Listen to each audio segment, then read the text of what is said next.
का जन्म हो गया माता गंगा के यहाँ। एक दिन माता पार्वती कर रही थी स्नान, ध्यान से सुनियो, करवा चौथ व्रत, और भगवान शंकर पहुंच गए, बगल में खड़े हो गए। माता ने कहा, भोलेनाथ तुम हमारे भले पति हो, पर इस वक्त हम स्नान कर रहे हैं तो तुम्हें आहट करके आना था।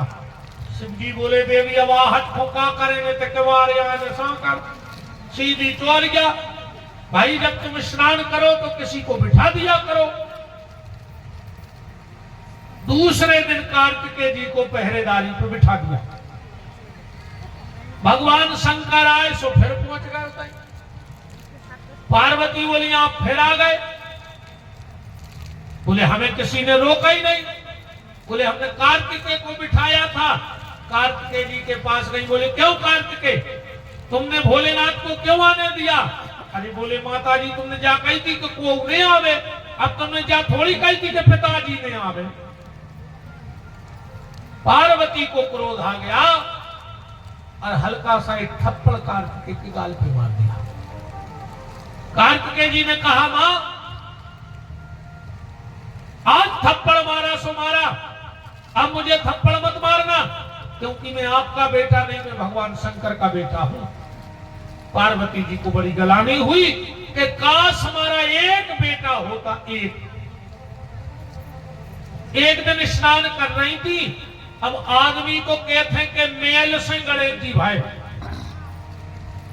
अब पार्वती हुए सो कितो मेल लगो तो उन कब से न सफरो तो बाल बच्चों बन गए। ये गलत है। मिट्टी से गणेश जी का जन्म मेल से नहीं हुआ है। ला की जगह रा कर दो तो क्या बन जाएगा? मेर। मेल शब्द अलग है और मेर शब्द अलग है। मेर बोला जाता है जो माताएं उपटन करती हैं, उसको संस्कृत में मेर बोला जाता है। तो पार्वती जी अपना उपटन कर रही थी मेर से। कार्तिकेय जी की मन बात बार बार खटक रही थी, तो उनने वे उपटन के दो पतले पतले पांव बनाकर रख दे।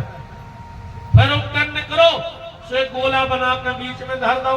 फिर दो पतली पतली बत्तियां सी बनाई सो बगल में धर गई। फिर एक गोला बनाकर ऊपर धर दो कि अगर मेरा बेटा होता तो ऐसा होता। और उसी मेर से भगवान गणपति उठ करके खड़े हो गए। कहा, मां मेरा नाम रखो।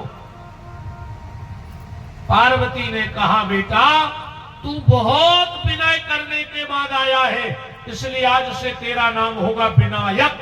गणेश जी को पहलो नाम का धरोगा विनायक।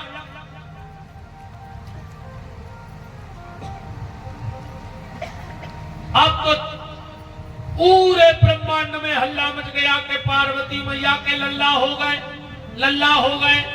देवता दौड़ पड़े, सब देवता आए कैलाश पे, आशीर्वाद दे रहे हैं गणेश जी को, सब देवता मिलकर। वही समय शनिदेव आ गए, और जब शनिदेव पधारे तो शनिदेव एक तरफ दूर खड़े हैं। पार्वती जी बोली कि भोलेनाथ, शनिदेव आए हैं पर दूर खड़े हैं। शिव जी बोले, तुम्हारी पूछ ले। पार्वती जी गई, बोले, क्यों शनिदेव, हमारे यहां बेटा हुआ तो क्या तुम्हें अच्छा नहीं लगा? तुम आशीर्वाद क्यों नहीं दे रहे? शनिदेव बोले, माता हमें बहुत खुशी भाई कि तुम आए थे बालक भाव। तो बोले, चलो पल्ला में आशीर्वाद दो। शनिदेव बोले, माता हम पल्ला के भर नहीं जा सके। पार्वती बोली, तो तुम्हें खराब लगो कहा? शनिदेव बोले, नहीं माता, हमें बहुत खुशी है कि आपके थे बालक भाव, पर हमारी कछु मजबूरी है। पार्वती ने कही, बताओ क्या मजबूरी है? शनिदेव बोले, देखो माता, कछु बातें ऐसी होती है कि जो सियानों के सामने नहीं कर सकत मर्यादा की। नहीं नहीं बताओ तुम तो बात का है, पर ना तुम्हें खुशी न भाई कहा।